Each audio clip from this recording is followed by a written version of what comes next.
సహోదరుడా సహోదరి, ఎన్నిసార్లు దేవుడు నిన్ను గద్దిస్తున్నా నీలో మార్పు రావటం లేదంటే నీ మనస్సు వాత వేయబడింది, నీ మనస్సాక్షి వాత వేయబడింది. జాగ్రత్త.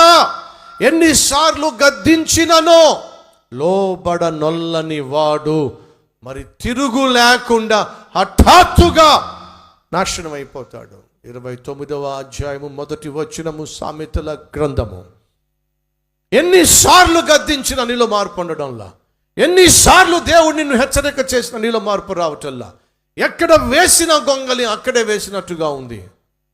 మాటల్లో మార్పు లేదు, పనుల్లో మార్పు లేదు, పద్ధతులలో మార్పు లేదు, నీ జీవితంలో కానీ నీ శరీరంలో కానీ నీ ఆత్మీయతలో కానీ మార్పు లేకుండా జీవిస్తున్నావు.